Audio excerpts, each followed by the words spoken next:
Time zones. They're supposed to make the world more organized, but sometimes, just sometimes, they do the opposite. Here are 15 unusual and weird time zones. Starting with 15, the Florida Panhandle, a state that's split by time. Most U.S. states are contained entirely within one time zone, but Florida is not one of them. While most of the state observes Eastern Standard Time, a portion of the Florida Panhandle operates on Central Time. This internal time division results in 1-hour time difference within a single state, affecting everything from school schedules to business hours, depending on which side of the border the town is located. The dividing line between the two time zones follows roughly the course of a river, though not exactly. Towns like Panama City, Destin, and Pensacola operate on Central Time, while Tallahassee and everything east of the river is Eastern Time. The difference can create some logistical complications, especially for commuters, service workers, delivery drivers, or students living near there. A person could leave their home for work, drive 30 minutes, and technically lose or gain an hour depending on the direction they travel. The division is a result of the Standard Time Act of 1918 that was passed to organize timekeeping for railroads and industries across the country. The U.S. was divided into standard time zones, but flexibility was given to account for local geography, population centers, and commercial connections. For the Florida Panhandle, economic and social ties to neighboring Alabama, also on Central Time, helped define the region's placement in the time zone system.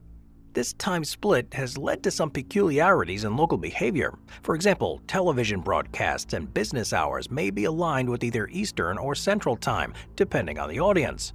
Public announcements often specify the time zone to avoid confusion, especially in regional events or government notices, and some residents refer to the zones as fast time and slow time, colloquial terms that underscore the practical differences in everyday life.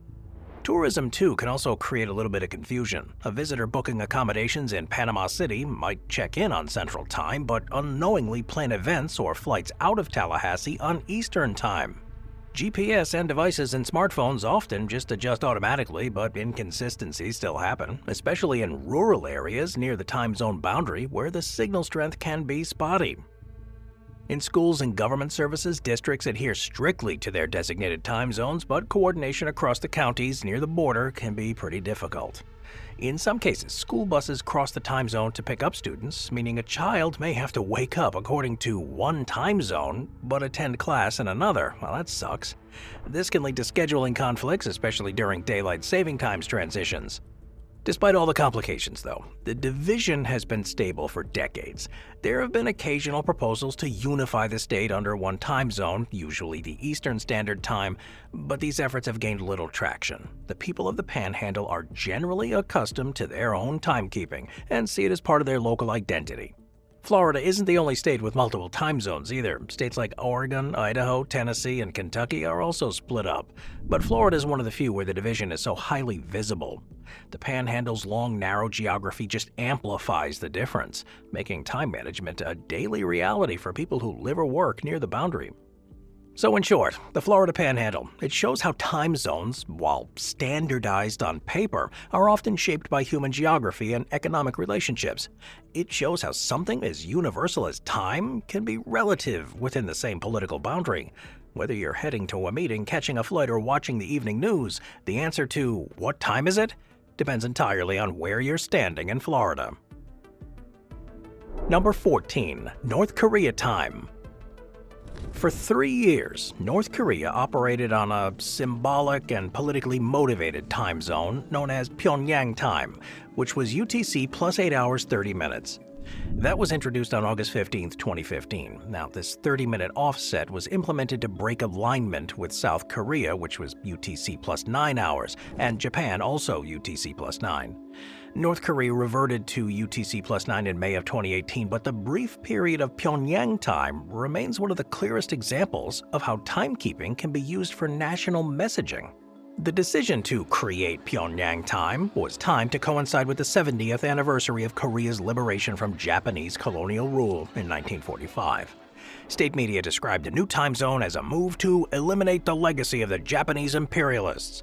Well, the implication was that adopting a new unique time standard would symbolically reclaim national sovereignty.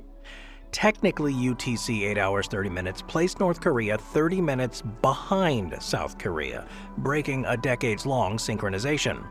Historically, Korea did use UTC 8:30 during the early 20th century, but in '61, both North and South shifted to UTC +9.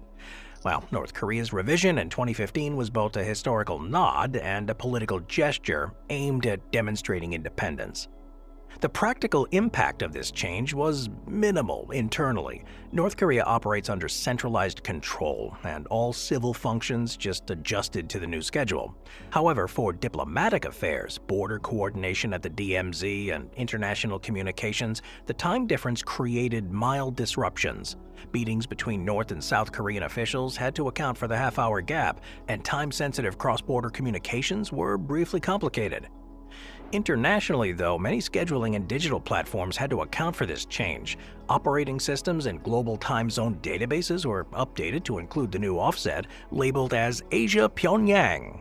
Now, for major airlines, embassies, and news agencies too, the change required logistic adjustments, especially since only one country used UTC 8:30 at that time. However, in May of 2018, following a historic inter-Korean summit between North Korean leader Kim Jong-un and South Korean President Moon Jae-in, North Korea decided to reverse the change and return to UTC +9. State media described this as a move towards national unity and a gesture of goodwill during a thaw in diplomatic relations. The time synchronization was symbolic of increased cooperation, and it did help simplify cross-border dialogue. While the Pyongyang time experiment lasted only about 1,000 days, it did remain an instructive case in how time zones can serve political narratives. It wasn't created for a scientific accuracy, daylight optimization, or administration. It was designed to communicate defiance and sovereignty. Today, North Korea once again shares the same time zone as South Korea and Japan, but the short-lived existence of Pyongyang time stands as a reminder that even the structure of time can be altered for ideological purposes. Unlike Nepal or Newfoundland, which adopted non-standard times for practical reasons, North Korea's use of UTC +8:30 was entirely symbolic. As time zones are generally standardized for practicality, rare exceptions like this demonstrate how powerful even small shifts can be when tied to national identity. When the clocks in Pyongyang now match those in Seoul, the memory of Pyongyang time remains embedded in the region's diplomatic history. Number 13. The International Dateline. The International Dateline is not a straight line, and it doesn't follow any specific longitude. Instead, it's jagged, it's politically negotiated, it's a boundary that runs roughly along the 180th meridian, separating one calendar day from the next. Crossing it westward means you advance your calendar by 1 day. Crossing it eastward means you move back 1 day. The IDL is one of the most unusual time zone features in the world because it allows neighboring islands and countries to be in completely different calendar days. One of the best examples is the contrast between Samoa and American Samoa. These two territories are only about 100 kilometers apart, but they're separated by the International Dateline. As a result, when it's Monday morning in Samoa, it's still Sunday morning in American Samoa. This 24-hour time difference between these neighboring islands has practical consequences for everything from travel planning to financial transactions. This line is not dictated by any natural geography, but by the international agreements and local decisions made. Several countries have requested shifts over the years to better align with their economic or political partners. For example, in 2011, Samoa moved the International Dateline eastward, effectively skipping a day to better synchronize with trading partners like Australia and New Zealand. That shift meant they went directly from Thursday, December 29th to Saturday, December 31st, completely omitting Friday, December 30th from their calendars, like it never happened. Another significant zigzag happens in the Bering Strait between Russia and the U.S. state of Alaska. The Diomede Islands, Big Diomede is in Russia and Little Diomede is in the US, are only 2.4 miles apart, but Big Diomede is 21 hours ahead of Little Diomede. That means if you could hypothetically walk across the frozen sea in winter, you'd be stepping almost a full day into the future. The IDL's regular path helps nations avoid the logistical confusion that would arise from having split time zones on these small island chains. For instance, the line bends significantly around Kiribati, which spans a huge section of the Pacific. To unify its territory under one calendar day, Kiribati adjusted the line so that all of its islands observe the same time and date, even though some lie east of the 180th meridian. This adjustment made the country among the first in the world to celebrate the year 2000. Though not marked by any physical border, the IDL is a powerful concept. It affects everything: international travel, scheduling, even legal documents. Airlines and shipping companies account for the IDL when charting trans-Pacific routes. News agencies reporting on events in the Pacific often have to clarify the calendar date to avoid confusion, especially during international events like elections or natural disasters. Importantly, the international date line is not enshrined in any global law. It exists because of a mix of historical agreements, local decisions, and practical convenience. Its current configuration may change again in the future, but if other nations request realignments to suit their political or economic needs, it's going to happen. Ultimately, the line shows how the global system of time is coordinated and negotiable. While time zones are often treated as objective systems, the international date line proves that even the structure of the calendar can be bent, sometimes by entire days, depending on geography, history, and political priorities. Number 12. Australia's 3 half-hour time zones. So Australia, it spans 3 main time zones: the Western Standard Time, which is UTC plus 8 hours, Central Standard Time UTC plus 9:30, and Eastern Standard Time or UTC plus 10 hours. But what sets the country apart is its use of half-hour and even quarter-hour offsets, something that's uncommon among large nations. Additionally, there's an unofficial UTC plus 8 hours 45-minute time zone observed by a few remote communities in Western Australia, making Australia's time system one of the most fragmented. The half-hour time zone used in South Australia and the Northern Territory, UTC plus 9:30, is most widely recognized of these odd offsets. When the eastern states like New South Wales and Victoria are at 10 a.m., it's 9:30 a.m. in Adelaide and Darwin. This offset is the result of a negotiation dating back to the late 19th and early 20th centuries, when railways, telegraphs, and state-level governments each chose time standards based on solar positioning and political convenience. Even more unusual is the unofficial time zone observed on a small stretch of road in southeastern Western Australia. Locals along this portion of the Eyre Highway observe UTC plus 8 hours 45 minutes, known colloquially as Central Western Standard Time. It's not legally recognized by the federal government or listed in most official databases, but businesses, roadhouse, and signs along this route use it. Travelers driving across this plain might suddenly find their clocks 45 minutes off from the standard time just by stopping for gas or lodging in these communities. The need for such an offset stems from the size of Western Australia and the inconvenience of living so far from the UTC plus 8 Central Meridian used in Perth. This extra 45 minutes better matches daylight hours with business and travel needs in this region, although unofficially, the practice has persisted for decades and it's respected locally. Australia does also implement Daylight Savings Time or DST inconsistently.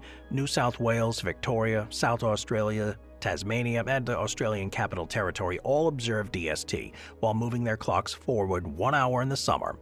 However, Queensland and the Northern Territory and Western Australia do not. This leads to situations in which 5 major time zones are observed simultaneously during the summer months. Those are UTC plus 8 hours, 8:45, plus 9:30, plus 10, and plus 11. Well, these discrepancies can create some difficulties in coordination across the country. National television broadcast, airline timetables, and government services have to account for the multiple local times. In some cases, even schools and businesses operating near the borders adjust unofficially based on community convenience rather than government mandates.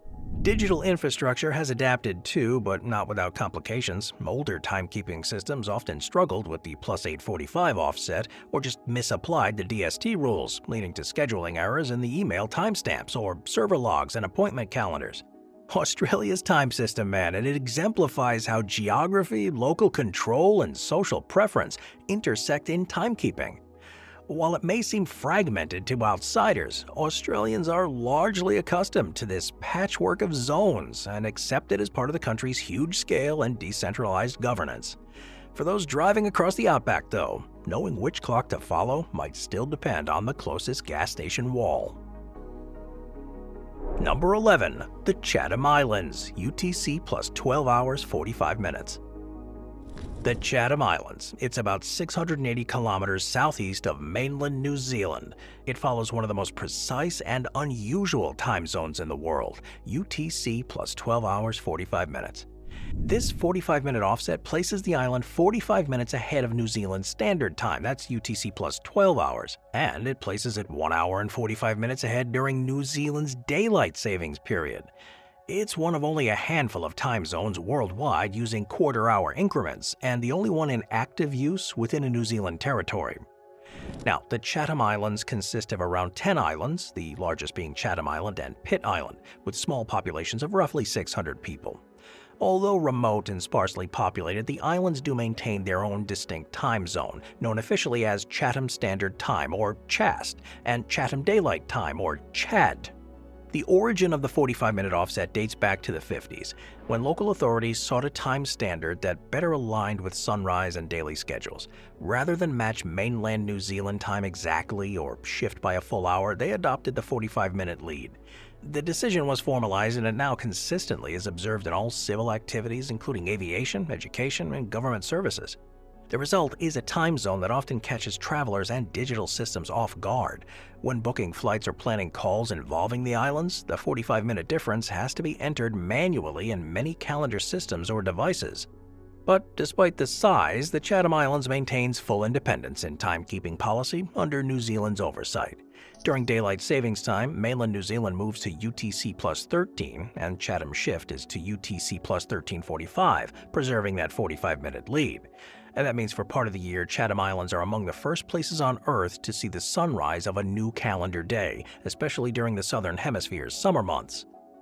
Now, practically speaking, the time zone affects communications and logistics with the mainland. Flights and cargo shipments from Christchurch are timed to account for this 45-minute offset, and weather forecasting, television scheduling, and election reporting all require adjustments for the time zone difference. The Chatham Islands time zone is one of the most stable odd offset systems globally. It's not controversial locally, and residents are accustomed to the distinction. It's become a point of uniqueness for their community, and one more feature that distinguishes this isolated group from the rest of the country. In a world where most countries have standardized their time zones into neat whole-hour blocks, the Chatham Islands stand out as an exception, an isolated community with a time system tailored to its own rhythm, geography, and daily life. Number 10. Iran Standard Time, UTC plus 3 hours 30. Iran is one of the few countries in the world that uses half-hour time offset as its standard national time. Now, Iran Standard Time, or IRST, is set at UTC plus 3 hours 30, placing it 30 minutes ahead of its western neighbors like Iraq, which is UTC plus 3, and 30 minutes behind eastern ones like Afghanistan, which is at UTC plus 4. Additionally, Iran observes daylight savings time, moving clocks 1 hour ahead during the summer to UTC 4:30. That's another unusual half-hour placement. That 30-minute deviation reflects a long-standing tradition of aligning time with the country's central meridian, located near the city of Tehran. Iran adopted this offset in the mid-20th century to better align the sunrise and sunset times with typical working hours, particularly in its most densely populated urban areas. Iran's timekeeping history is marked by multiple policy changes. In 1977, the government suspended daylight savings time, only to reintroduce it in 1989. The DST practice was suspended again in 2006 under President Ahmadinejad, citing lack of economic benefit, then reinstated in 2008 after parliamentary review. For over a decade, Iran consistently observed daylight savings time. However, in 2022, the Iranian parliament passed legislation to permanently eliminate daylight savings, and beginning in 2023, Iran reverted to remaining on UTC plus 3:30 year-round. So despite the policy shifts, the half-hour offset remains in place. Now, this makes Iran a part of a small group of nations, including India, Myanmar, and Newfoundland, that use half-hour deviations from coordinated universal time. These offsets are inconvenient for international coordination, particularly when scheduling cross-border communications or integrating with software systems. The time zone can cause confusion with international flights. Airlines traveling between Iran and neighboring countries have to calculate arrival and departure times carefully to avoid errors. Older booking systems, too, sometimes fail to display the half hour correctly, resulting in inefficiencies. Domestically, though, there's no serious push to change the half-hour time zone. The 2022 decision to eliminate the DST was made primarily for energy conservation and administrative simplicity. With this move, Iran now joins countries like China and India using single standard time zones across a wide area, despite spanning multiple degrees of longitude. While Iran may not be the only country using a non-standard offset, its combination of religious, historical, and political factors makes its use of UTC plus 3 hours 30 a distinct example of how time zones are not just technical designations, they're cultural and administrative decisions. In a region where borders and alliances often shift, time in Iran remains consistently 30 minutes ahead. Number 9. Newfoundland Time, UTC minus 3:30.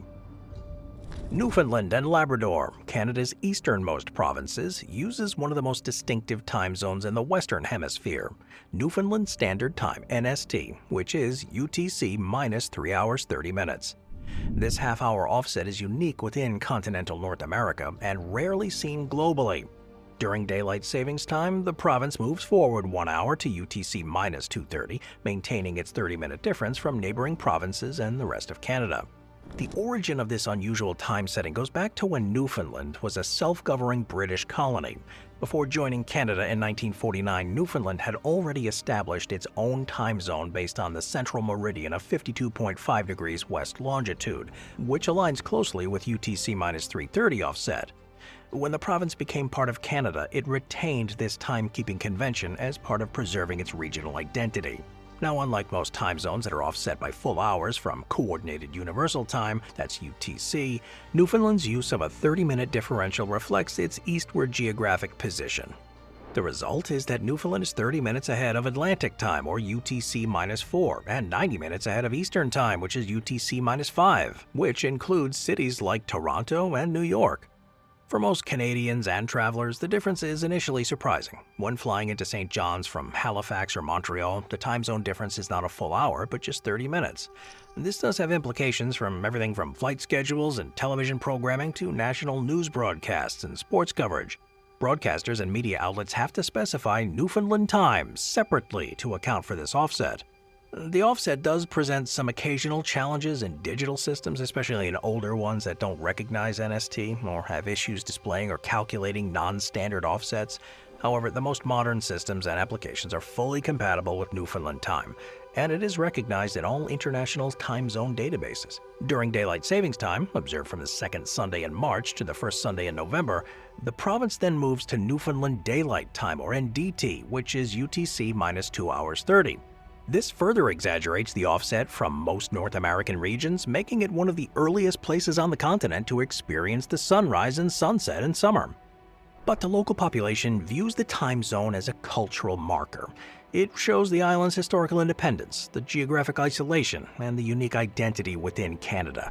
In fact, being half an hour ahead is often referenced with regional pride, seen as symbolic of Newfoundland's distinctiveness. Number 8. Nepal Standard Time, that's UTC plus 5:45. Nepal has one of the most unusual time zones in the world, Nepal Standard Time, or NPT, which is UTC plus 5 hours and 45 minutes. It's one of the few time zones offset by a 45-minute increment, and the only one with this specific value. While most of the world uses full hour or half-hour offsets, Nepal stands out with its 3/4 hour deviation, placing it 15 minutes ahead of neighboring India and 15 minutes behind certain regions of Australia during their daylight time. The origins of this time set date back to about 1956, when the government of Nepal decided to establish its own national time zone. Prior to that, various local solar times were used informally, but the decision to adopt UTC plus 5:45 was made to base the time zone on the longitude of Gaurashankar, a mountain east of Kathmandu considered sacred in Nepali tradition. Goroshankar lies close to 86 degrees 15 minutes east longitude, which corresponds almost exactly to the plus 545 time offset from the prime meridian. Now, choosing this offset allowed Nepal to establish a time identity distinct from India, which uses Indian Standard Time IST, that's UTC plus 530.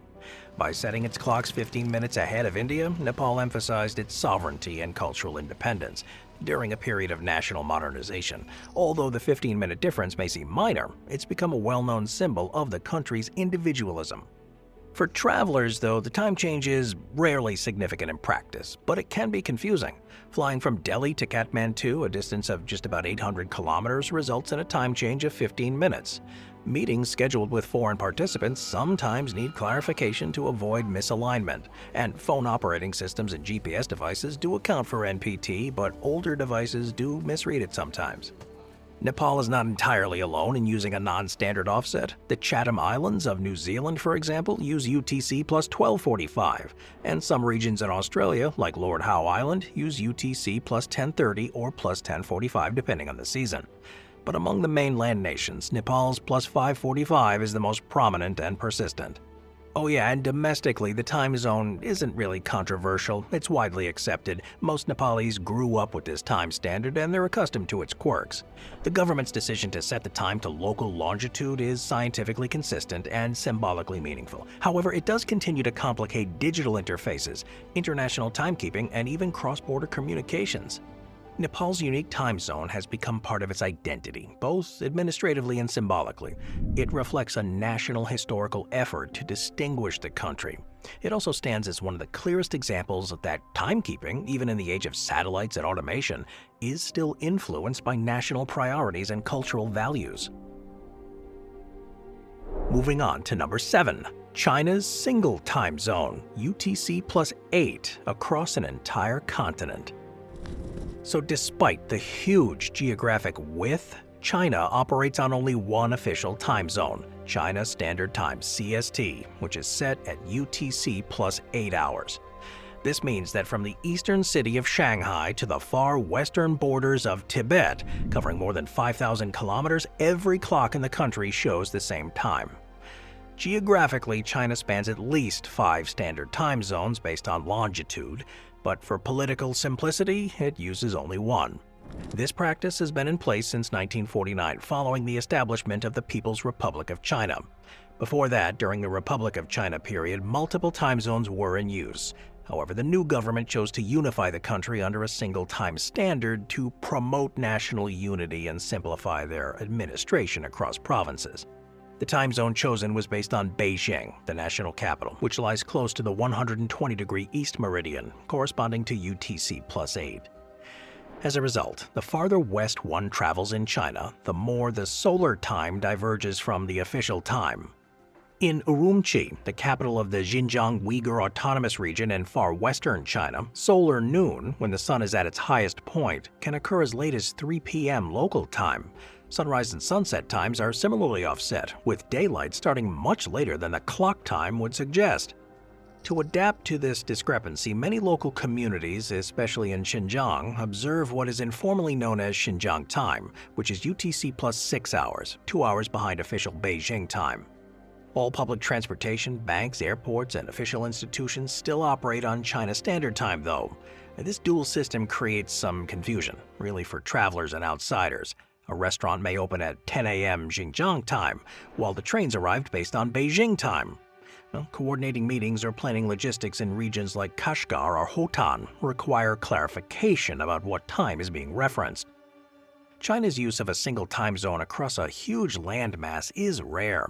In contrast, Russia, which has 11 time zones, uses each one. The United States, Canada, and Australia also adopt multiple time zones to match the regional solar time.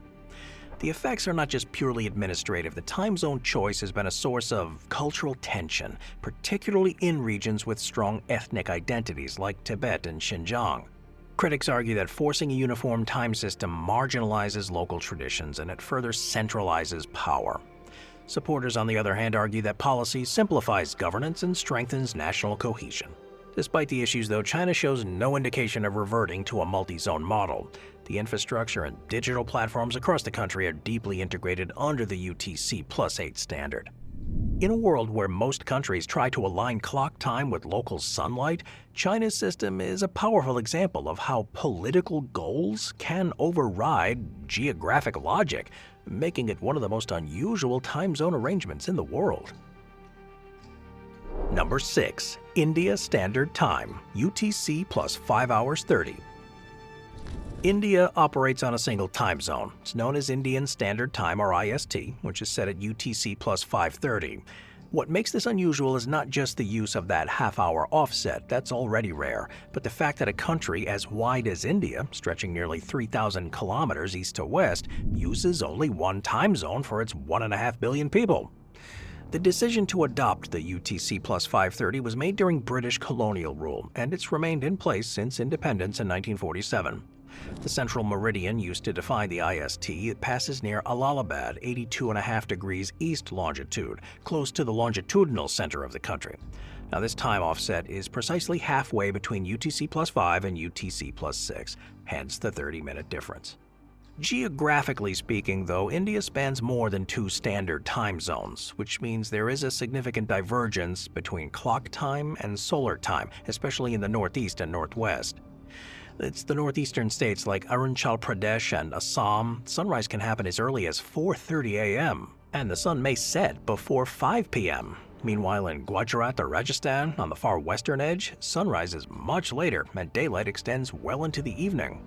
This half-hour offset sets India apart from most countries. While half-hour zones do exist elsewhere, like Iran, Newfoundland, and parts of Australia, India is the most populous country to use one. This makes IST a critical component in global scheduling for international flights. Software developers have to account for that plus 5:30 offset in time zone databases and calendar systems. There's been several proposals to adopt a second time zone for India. A popular idea is to implement Chai Bagan time, tea garden time, which is used informally by tea estates and some institutions in the Northeast. This schedule is typically 1 hour ahead of IST, about UTC plus 6:30. It's said to improve productivity and reduce electricity use. However, implementing dual time zones has proven politically and logistically challenging, with concerns over national unity, train scheduling, and the added complexity of time conversions. The government's reviewed the matter multiple times, most recently in 2020, but it's consistently chosen to maintain a single time zone for administrative simplicity. Critics do argue that the current system wastes energy and reduces your efficiency, particularly in regions where daylight hours don't match up well with the work schedule. Proponents argue that one time zone ensures synchronization across a country with massive diversity in language, culture, and geography. In practice, residents in various regions adjust informally. Many schools in northeastern states start earlier, and local news programs may shift their hours to match the audience habits. But legally and officially, IST remains in force from Kashmir to the Andaman Islands. Number 4. Lord Howe Island, UTC plus 10 hours 30 and plus 11 hours in the summer. Lord Howe Island, a small Australian territory in the Tasman Sea, operates on one of the most uncommon time zones, UTC plus 10 hours 30, and during daylight savings time the island advances by only 30 minutes, not a full hour, to UTC plus 11. This half-hour base time and half-hour summer shift make Lord Howe Island one of the few places that observes daylight savings time in 30-minute increments. It's located roughly 600 kilometers or about 370 miles east of the Australian mainland. Lord Howe is a small population of about 400 residents. Despite the size, though, it does maintain a distinct time zone from nearby New South Wales, which operates at UTC plus 10, and Standard Time and UTC plus 11 during DST.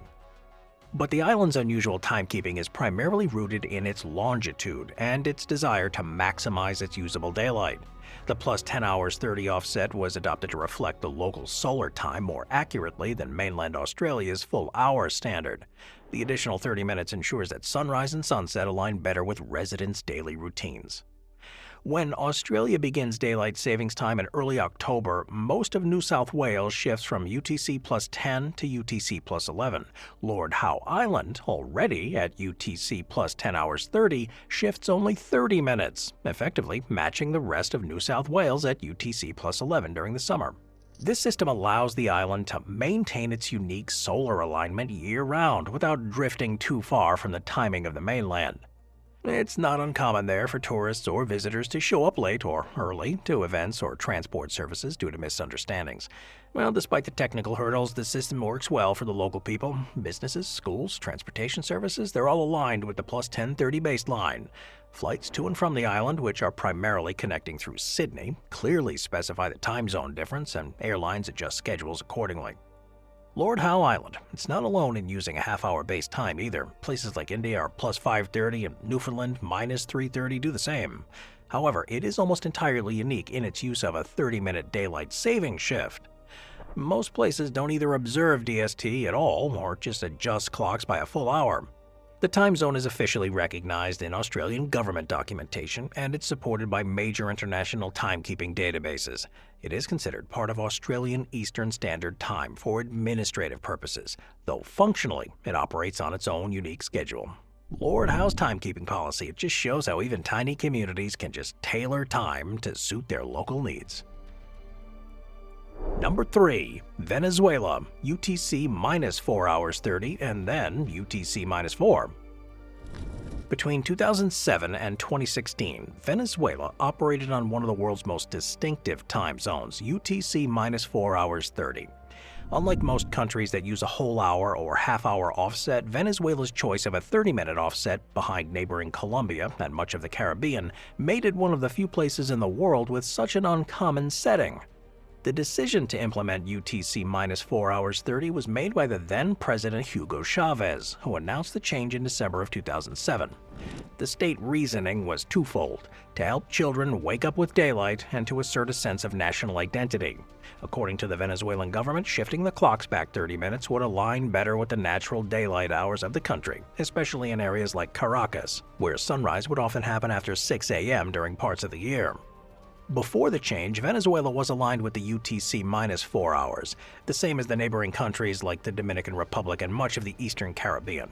By switching to minus 4 hours 30, Venezuela not only stood apart regionally, but it joined a very small group of countries with non-standard offsets.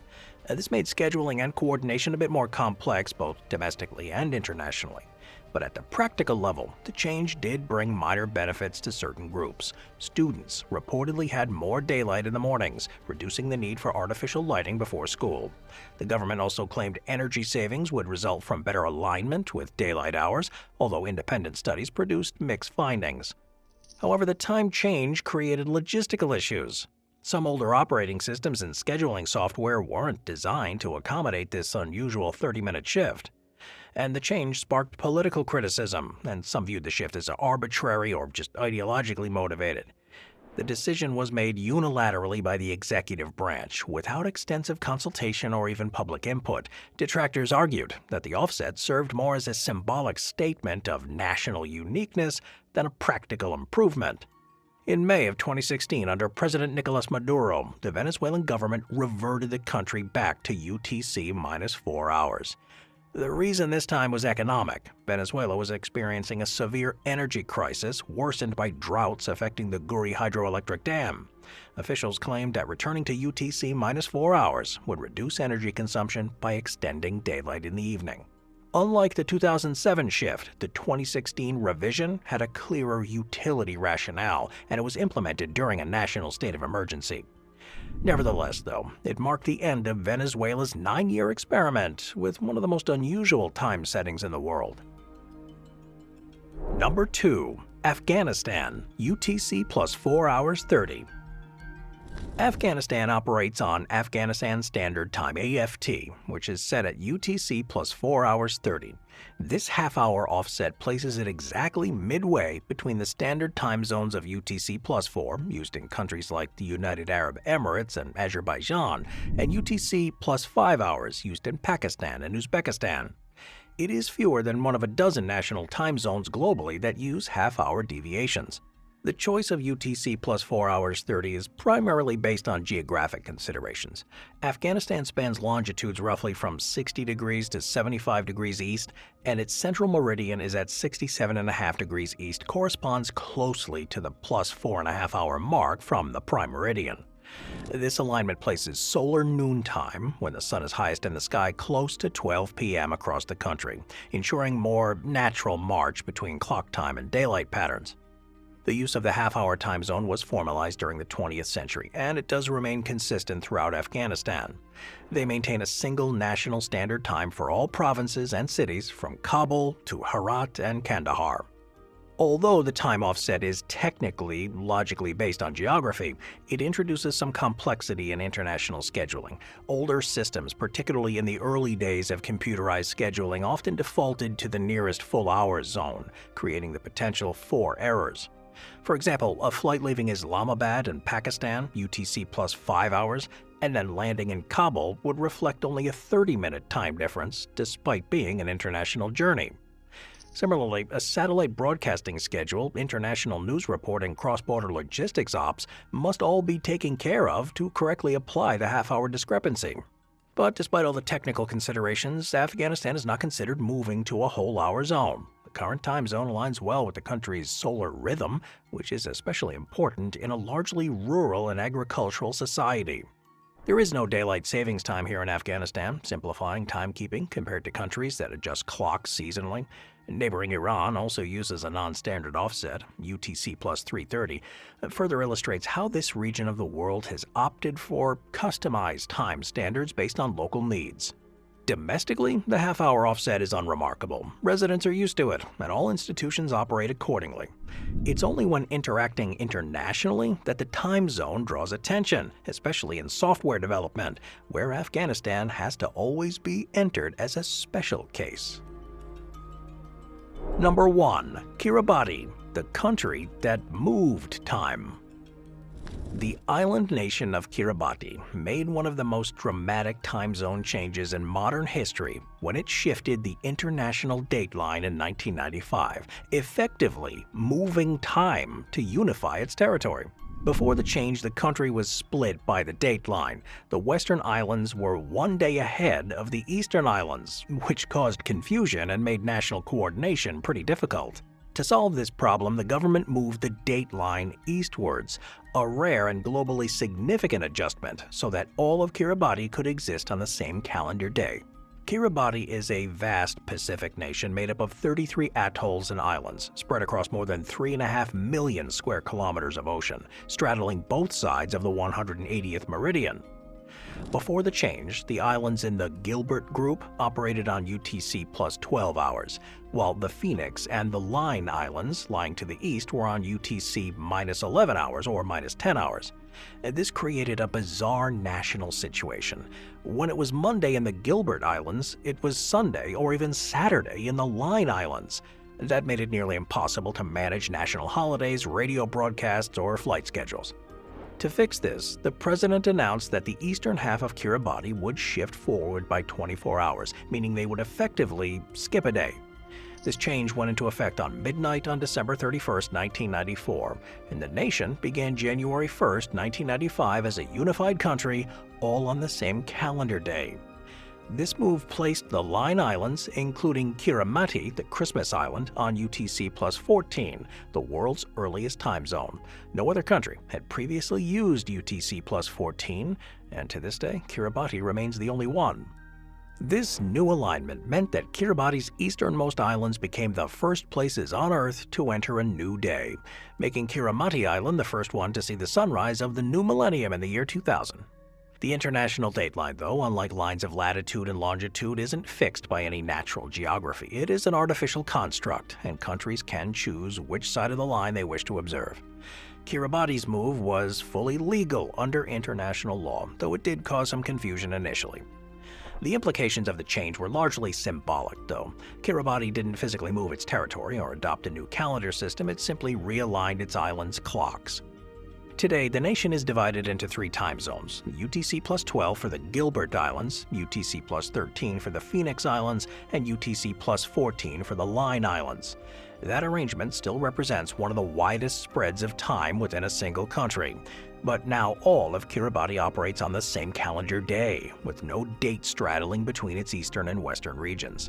Kiribati's time zone change is often cited in discussions about the flexibility of global timekeeping. It shows that time zones aren't strictly scientific or even geographic.